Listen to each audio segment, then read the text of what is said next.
Hey, welcome everyone. Good afternoon, and thank you so much for joining this session where I'm going to share some true tales of certificate outages and also how to avoid them so there's no disruption, distraction, or downtime.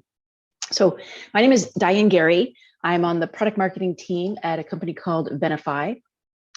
I've been at Venafi for a little over 2.5 years, and I work at Venafi primarily on our product TLS Protect that helps organizations manage a specific type of machine identity, a TLS certificate.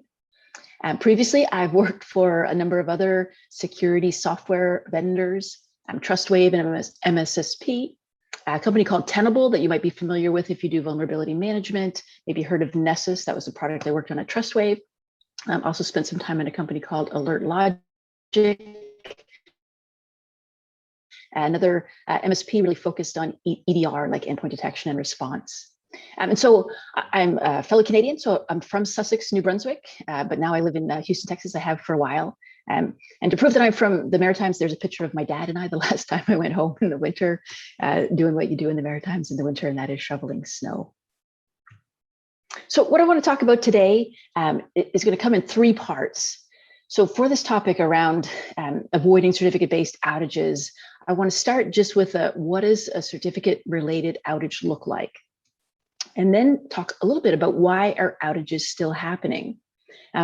These things that we're going to talk about, these TLS certificates, they're not new. You know, they've been around for years, and their predecessor SSL certificates even longer. So why, you know, these things that have been around for 20, 25 years, why are they still causing problems for organizations today? And then finally, I want to spend really the bulk of our time on how can we stop them. And I want to share some stories and things that we've learned from working with customers over the year. You know, what things have they done in their organizations to effectively avoid the situation in the first place? And so I expect this will take about 45 minutes, which leaves lots of time for Q&A. So if you do have any questions or comments, I'd love to see them. Just put them in the chat, and we'll hopefully take some as we go and have some good time at the end for questions as well. So like I said, I want to start part 1. What do certificate-based outages look like? And so for the most part, you know, certificate-based outages look like this, where there is a TLS certificate that's running on some kind of machine, whether it's a server or a network device or an application. And that TLS certificate, its function is to ensure that that machine, whatever it is, can communicate securely with other machines. Now, these TLS certificates, as you probably know, have an expiration date. They're valid for a certain period of time. And if the TLS certificate on a machine gets up to its renewal date and it's not renewed, so it expires, it can take whatever situation it's running on down with it. The screen where Microsoft Teams went down because the certificate expired. Google Voice wasn't available for their customers because of an expired certificate. Xero, a telecommunications company in New Zealand, suffered an outage. You know, even Spotify went down for some period of time because of a certificate. This is, you know, to the outside world, often what a certificate-based outage looks like. It's some system or application that's performing some function just is no longer available to do its job. And for every one of these examples like this that makes the news, is in the media, there are hundreds or even thousands more happening in organizations behind the scene.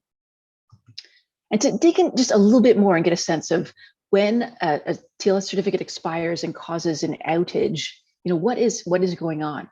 And so there's an interesting example of an outage that happened at this company, Epic Games, games vendor. They make games like Fortnite and others. And so they had an outage earlier this year in April. And one thing that was really interesting is they were really transparent about what happened.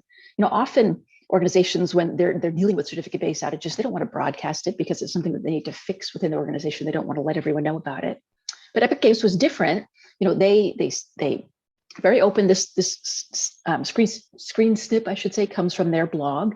You know, where they described at the top, you know, what was the problem? They had a wildcard TLS certificate that was being used in multiple places in their company. A wildcard certificate is just a special type of certificate that I can use on multiple subdomains. So if I'm the person at Venafi responsible for www.venafi.com and support.venafi.com and ftp.venafi.com and some others, I can use a wildcard certificate, the same one, in multiple places.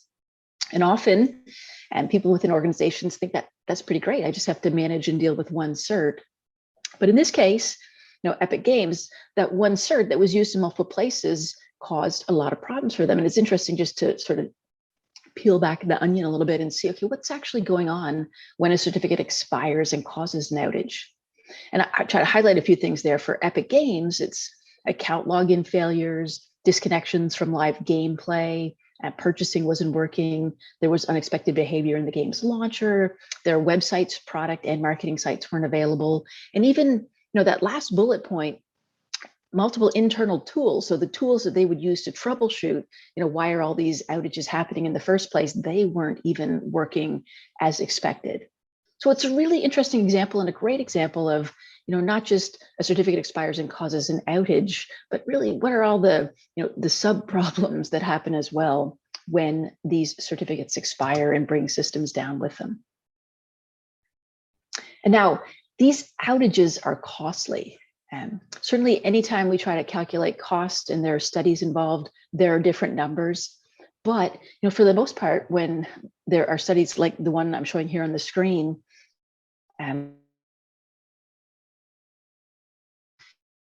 most of these studies show that certificate-based outages are pretty significant. This one's saying the average global 5,000 company spends $15 million to recover from a certificate outage. That's pretty significant. There are even examples of much, much higher numbers. A few years ago, O2, a mobile provider in Europe, suffered an outage because of some issues with one of their partner companies, Ericsson. You can see the second sort of snip on the screen here. O2 was looking to get up to 100 million euros in compensation for the damages that outage caused them. So significant issues just around cost of doing business, or the cost of business when outages happen. But I want to share just one more example of what outages look like. And it's an example that's more thinking about, well, how does an outage not just cause my business to have a disruption, but how does an outage also create risk? And I'm going to use an example. It is from a few years ago, but it was a pretty significant data breach, at least here in the United States a few years ago. So a company called Equifax was breached. And Equifax is a company that does a number of things, including it's like credit monitoring or tracking credit for pretty much everyone in the United States who's going to buy something. So Equifax has a lot of private information on a lot of citizens and people who live here in the United States. And they had a big breach a few years ago. And in many ways, this breach was normal, like breaches are. It started with attackers doing, what attackers do. They're out scanning the web, looking for any kind of server that's vulnerable. And at Equifax, they got lucky. And they found that there was a vulnerability in some technology. You might have heard this conversation. Apache struts had a vulnerability that allowed the attackers to get an initial entry point into the Equifax network. And then, these attackers did, again, what attackers do. They have their initial entry point, and now they start pivoting and look for, other systems that they can gain access to within the network. And they were able to do that. And in fact, they were able to hang out in the Equifax network for a pretty significant amount of time, undetected, 76 days, and extract a lot of data about people like me, and send that data off to a foreign country where I probably didn't want it to go in the first place. And so often when people have looked at the Equifax breach, a lot of the focus is very much on that, where did the attackers gain initial entry into the network? And that's certainly an important thing to look at. I know from my time at Tenable working on Nessus and in vulnerability management, you need to fix vulnerabilities, you need to patch your vulnerabilities so that attackers can't get this initial entry in the first place. But certainly, a big part of this breach as well was just the amount of time that the attackers were able to hang out in the Equifax network. And one of the reasons they were able to do so for so long is that while Equifax did have technology in their network, so they had network traffic detection devices that were looking at network traffic, looking for malicious activity, would highlight if something like this was happening. That network traffic inspection device, unfortunately, had an expired certificate. And so that certificate on the device expired. and it prevented that tool from doing what it was supposed to do, looking for malicious activity in the network. In fact, the certificate had expired almost a year before the breach actually occurred. So for a long time, these attackers, because a certificate had expired, it wasn't renewed, it expired, the network traffic inspection device couldn't do its job, and these attackers in the foreign country were able to, like I said earlier, collect and extract a lot of data back to their home country. So trying to make the point that outages, they're certainly significant just from a cost of doing business or a cost to business, but they can also be very important in terms of creating risk as well. All right, so a little bit of that's what outages look like. So I want to spend a few minutes on why are outages still happening. I want to start with kind of a pretty ugly slide here. I created this one myself, but it's just looking at, TLS has been around for a pretty long time. So TLS 1.0 introduced in 1999, over 21, 22 years now. Its predecessor SSL has been out even longer. So it's not like these TLS certificates are new to anyone. So why, after so many years of these being part of our networks, being part of our environments, why are they still causing us issues when they expire and result in outages? And so I want to look at that question in a couple of different ways. And so the first is, I just want to have us all think about the people involved with these TLS certificates and who is responsible for what as it relates to them. So there certainly are a lot of people in our companies who own systems or devices or applications that need a certificate. They fit somewhere in the line of business. And within all these application system owners, they have certificates on their device, and at times these certificates will expire and cause the kind of examples that we looked at on the previous slides. And often what we see when organizations come and work with us initially at Venafi is there's this kind of dialogue that goes back and forth, where if a certificate expires on one of these systems that someone is an application owner responsible for, management says, like, what's going on, what happened? Often it is nobody told us. We didn't know that this certificate was going to expire. We didn't know that we needed to do anything. And so management will then, go and look for the team. Most organizations have a team that has an area of responsibility specifically for certificates. And they might be called certificate services or the PKI team, or maybe the machine identity team. And so management will often go to them and say, look, why didn't someone on your team tell someone here in the line of business that there was a certificate on a network device that was about to expire? And often, what we see and hear from the certificate services team is something like, hey, we sent 15 emails, or, we did notify people, but they just didn't do what they needed to do, or they didn't respond. And often, there are reasons why there is this sort of finger pointing back and forth. Sometimes it's on the line of business side. They may not know like where the certificate is installed, or where the certificate installed in all these different places. Or maybe on the certificate services side, they don't know who the owner of an application or device or system where the certificate is needed. They don't know who that is anymore, because certainly people on the line of business side, they change, they move around, they get new jobs all the time. And so there's often this sort of just mismatch in who does what. And then sort of thinking about it a different way is, in most organizations, and in even some of the largest organizations that we work with at Venafi, there's a big mismatch just in the number of people on each of these teams. On the certificate services side, even in some of the largest organizations that we work with, it's still a pretty small team, typically like 3 to 5 people. And in smaller organizations, it's probably like a half a person who's doing something else as well. And they are working with usually hundreds or thousands of people who have ownership of some system or machine where that certificate is needed. So there's definitely just a mismatch in, if certificate services needs to do everything for certificate owners, there's just not enough of them to do it. So there's that, but there's also, a real difference in what these two groups are responsible for. So typically on the certificate services side, the people in this team are responsible for things like, what are the certificate authorities that our organization should work with? You probably don't want every certificate owner on the right choosing their own certificate authority or CA to work with. You want to have some that these are the ones that are trusted. These are the ones that we're going to use within our organization. Now, the certificate services team also typically runs some sort of certificate request portal, so that when a certificate owner needs a cert, they can go to somewhere and say, this is what I need and what it's for. But because the certificate owners probably aren't dealing with certificates every day, renewal now a little over every year, help desk and education type of service.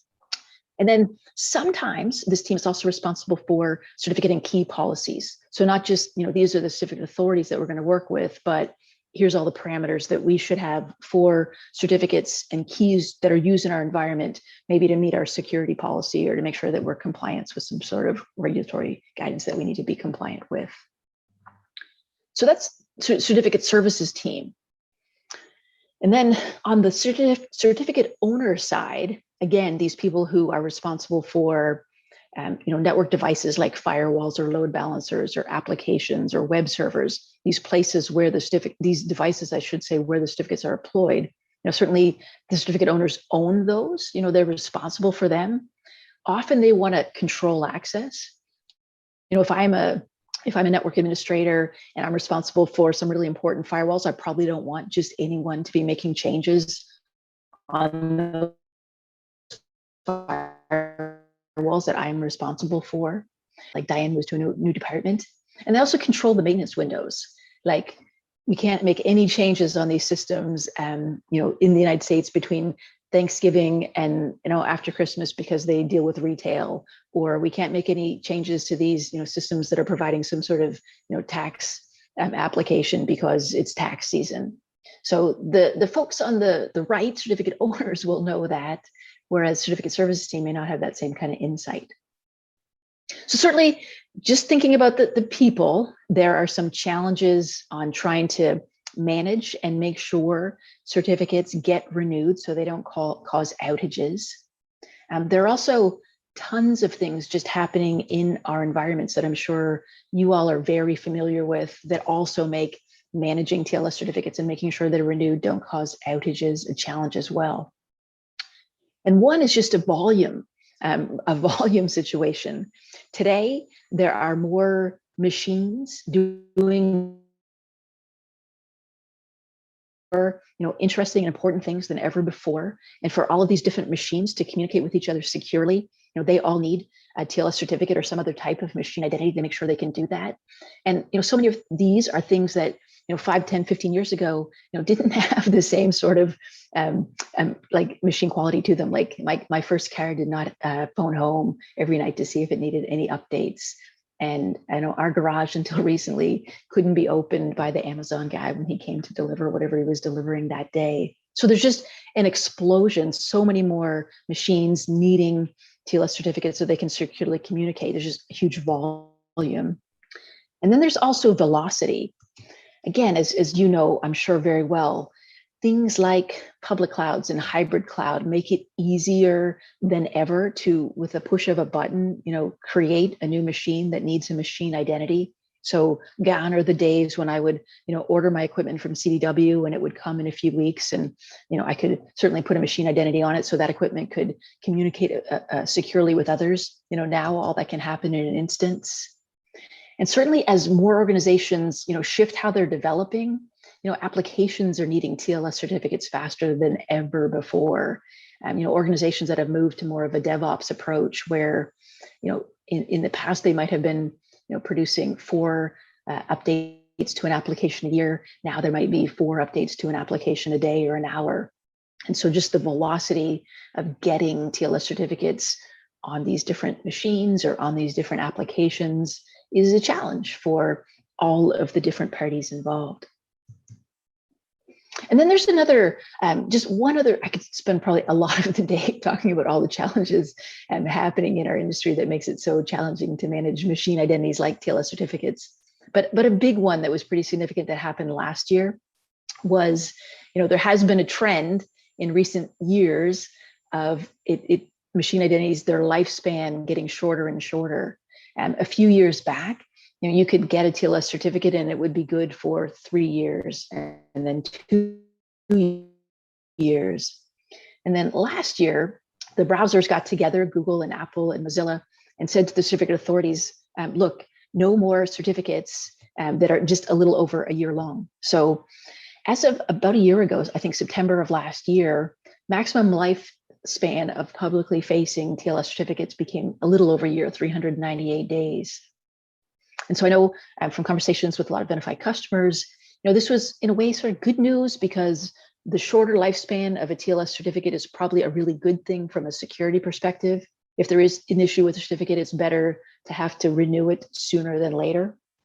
That's sort of good news. But bad news is, for a lot of organizations, this doubled their workload without doubling the number of people doing the work. So as of September last year, organizations that had 2 years before they had to renew a certificate, all of a sudden now they had to get that same amount of work done in yearly intervals. Just create a lot more work for a lot of organizations, especially organizations that are trying to do manually. All right, so with that sort of as background as why these outages are occurring, I want to just take a couple minutes and run through, so how does a typical outage, what does it look like? Not every outage is exactly the same, but again, from talking to a lot of organizations that we work with at Venafi, it often works like this. The good thing about renewals of TLS certificates is the renewal date is real. Like, it's possible to know what the renewal date is. It's not a surprise. So a lot of organizations are really proactive. 90 days out, maybe 3 months before this renewal date is going to come up, a notice goes out. Notice goes out to the application owner from the certificate services team, maybe with the expectation that the application owner's got 3 months, they'll handle it, right? And sometimes that happens, but often not, it doesn't. And so maybe a little bit closer in, around 60 days, there's a notice that goes out. Hey, you've now got 2 months to update the certificate before it expires. And maybe the certificate services team puts a little more effort into it, and let's actually look and make sure that this application owner is still with our company. Often not the case. They've moved on to a new job or a new department, or what have you. And so then we get to often a situation where probably like a month out, 30 days, certificate's still not been renewed. We know that there's an issue that's coming up. And so often now it's just like, let's look for anyone who can help us find that certificate and make an update, but often no luck there. Maybe even closer in, 15 days out, there's a little more alarm because nothing has happened and we're getting much, much closer to our renewal date. Maybe this is a time to log a ticket in ServiceNow or whatever our help desk system is to, try to find anyone who can who can help with the situation. And then, often you do find, this is a team that can replace the certificate. And maybe like in the case of that Epic that's being used on multiple servers. And so maybe, good news for the team, this is great. We identified that this certificate is being used on these 4 servers and it's been replaced. It's replaced, so all's good, until what happens a lot of the time is, we identify actually that certificate was also used on a 5th server. And so now that 5th server experienced an outage, and there was problems like the ones that we looked at in the earlier part of the talk. So it doesn't always happen this way, but it certainly can happen this way as people are trying to work together to make an update to the certificate before it gets to its expiry date and causes an outage. I'm just going to take a quick drink of water here and then spend a few minutes on what we've learned from customers, how to stop outages.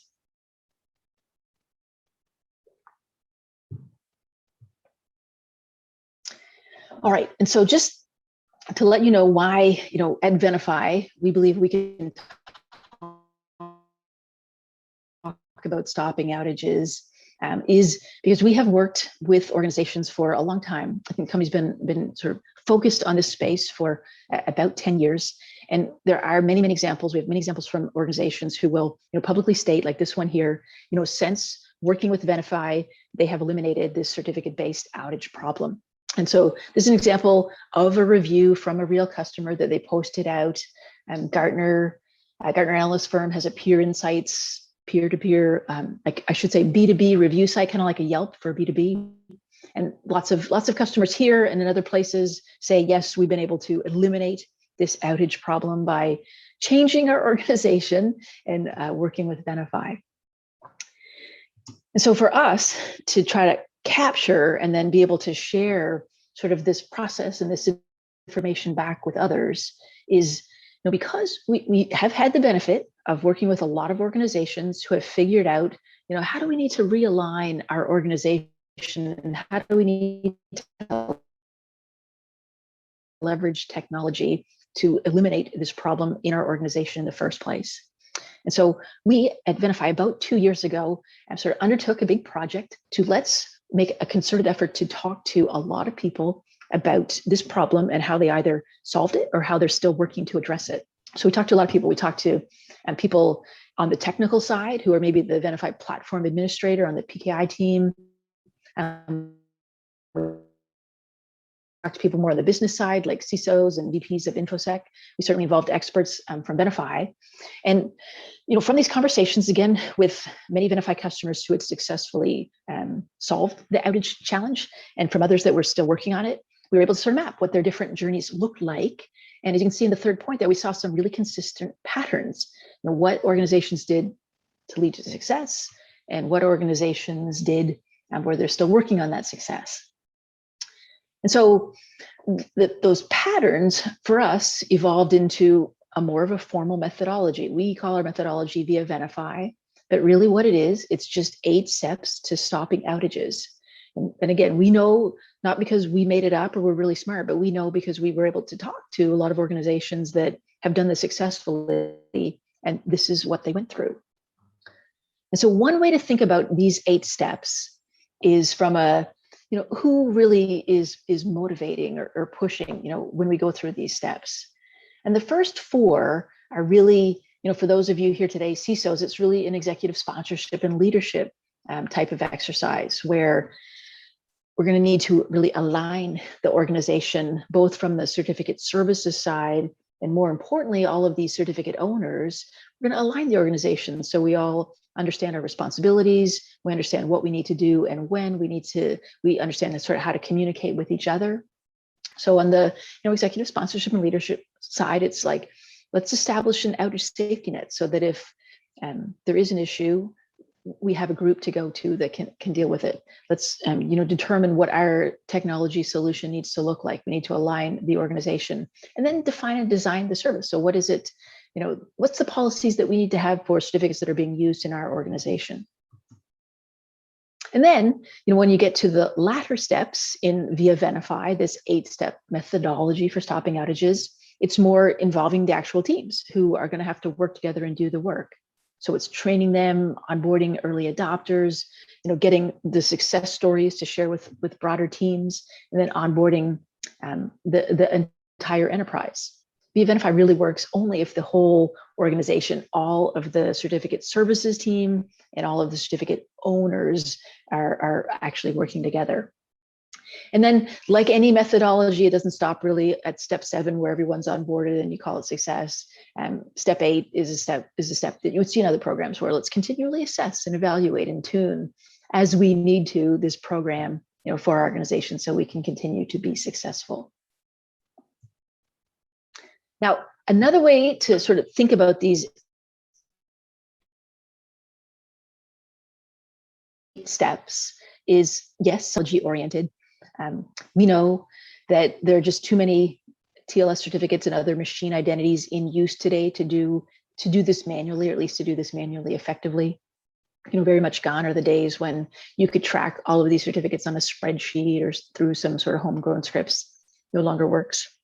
So there's certainly a technology component, but a really big part is also the people and process component. So it's not just plugging in a piece of technology or a tool and everything's good. It's really doing some things to make the organization work and think about these in a certain or maybe a new way. So I want to drill in on two of these. The two people and process part that align really on the sort of executive and leadership side. So I want to spend a few minutes on this concept of establishing an outage safety net. And so the outage safety net, I think the first bullet's a pretty good one to sort of explain what it is. The outage safety net is a warning that there is a certificate that's about to expire. It's not just the normal notifications that should go out to certificate owners. This is the warning that when you get down, thinking about that, how does an outage happen slide, when you get down to that, 15 days out or 5 days out, this is just a broadcast that something bad is about to happen. And the teams that take action at this time, now is the time for you to do your job. If I think back to like my previous time in vulnerability management, kind of the same thing would happen when a major vulnerability was discovered. If there's a major vulnerability, we need to patch a whole bunch of systems really quickly. I can't go one-to-one to every application owner. I need a way to broadcast this out to everybody. Very similar in concept to that, except that, again, with certificates, we have the benefit that we know when the certificate is going to expire. Certainly on the vulnerability side, you don't know when a major vulnerability is going to be discovered. But this establishment of an outage safety net is very much an important first step, because it lets you in the organization know that, okay, we know that outages happen. You're not going to address this problem in a day or two. It's something that's going to take some effort to realign the organization. So this outage safety net is the way, okay, we know we're going to need to do some work, but let's make sure we just put out the initial fire so that we can, move on and solve the bigger problem and not continually be nicked with outages after outage. And so in the outage safety net, we should be identifying things like, who's on the team, how are they going to communicate to each other, how do we broadcast this information out that there is a 5-alarm fire situation that needs to be taken care of. So in the via Venafi methodology, it's not only the first step, it is a really important step just to, again, kind of stop the bleeding with the outages that are happening, have a way to deal with those while you do the work of realigning the organization so that certificate services and certificate owner teams can work together more effectively. All right, so that's one area I wanted to touch on briefly. And then the second is this point around aligning the organization. Aligning the organization and really leading into the people and process part in part 4 of defining your service. And this is very much when you start to do or want to do things like, what are the policies for our organization? What are the roles and responsibility? Who is responsible for what? And how can we deliver a service out to those application owners that need it and get adoption across the enterprise? And so to think about that, I want to share something very valuable to any of you who have an interest in setting up this kind of program, really more effectively managing TLS certificates and other machine identities. And that's a series of documents from NIST, the National Institute of Standards and Technology. So NIST, a couple of years started on and more recently published the final versions of their 1816 series. There's an A, B, C, D, A being like a higher level executive overview, and B, C, and D being more for practitioners. And these 1816 series is all about managing TLS certificates, so securing web transactions. They call it securing web transactions, but it's really about managing TLS certificates in general. And so if this is an area that's new to you, or it's an area that you just want to get some guidance, you want to get some good ideas, these documents are fantastic. So I recommend, if it's an area of interest, can't share these documents directly, but if you Google NIST 1816, you'll find these easily enough. They'll show up. And what these documents talk about are, what you need to think about as you set up your TLS server certificate policies. How do we establish a certificate service that the rest of the organization can take advantage of? What are, what are all the specific parameters that we should be, thinking about as we provide guidance to application teams, how they should be using certificates from what vendors, in what ways. And so the NIST guidelines, as you think about setting up your policies that make sense for your organization, a really great starting point because they're comprehensive, give you lots of good ideas, make sure that you're sort of hitting on all the things that you need or want to be hitting on for the program that makes sense for your organization. Okay, I am just about at the end. I have a few more things I want to share with you that might be helpful as you want to learn more about this topic. And so the first is, Venafi is a sponsor of this event. We have an exhibit area, and in the online exhibit area, there's 2 documents I think we've made available to you there. Some true tales of certificate outages, just more in-depth examples of how organizations were affected when outages occurred. So if you want to learn a little bit more on that, certainly recommend the True Tales PDF. I also put a solution brief, sort of a shorter document that does describe the 8 steps in a little more detail than I did here today.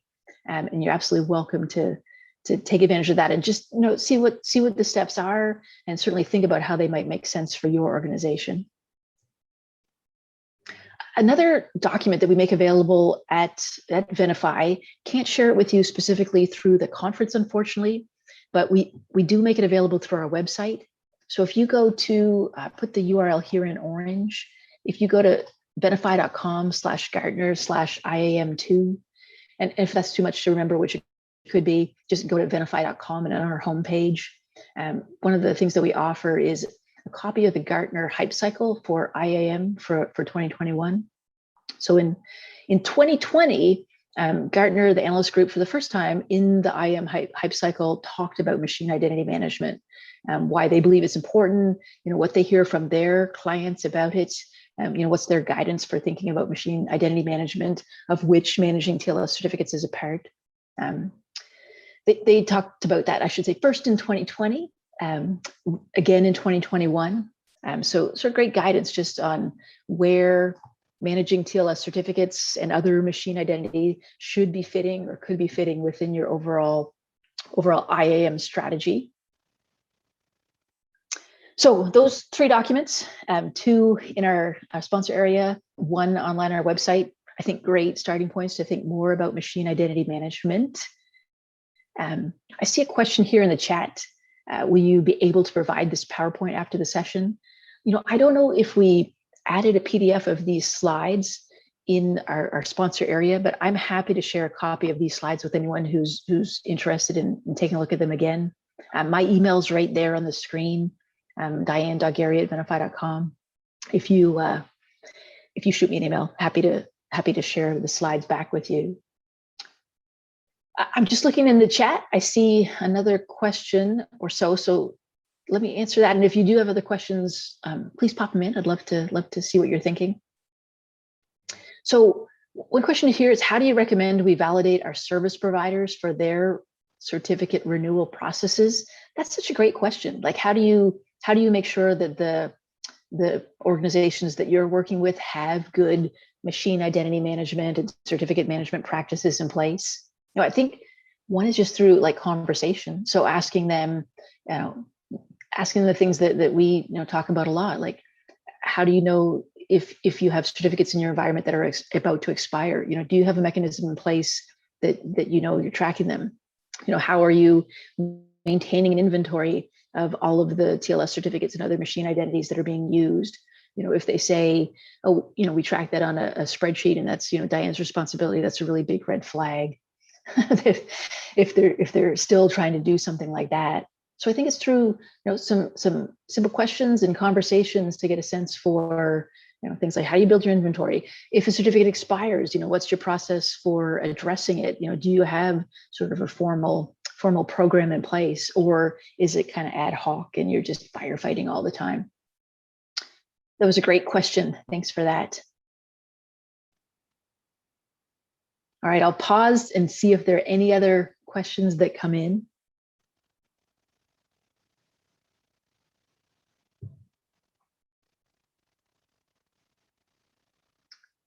All right, I don't see any right now. So I want to thank you all for being here with me for this session. Hopefully it was helpful. Hopefully you learned a little bit more about TLS certificates and machine identities and why managing them effectively can be really beneficial to you and your organization. So hopefully you got that. I'm certainly, Venafi, we're certainly happy to be at this session today, and we'd love it if you had a chance to meet us. I'd love to chat with you and see what's going on in your organization and see if there's anything that we can help you with around what we believe this really important topic of machine identity management is. So thank you very much. Enjoy the rest of the conference, and hopefully we'll see you soon. Thanks.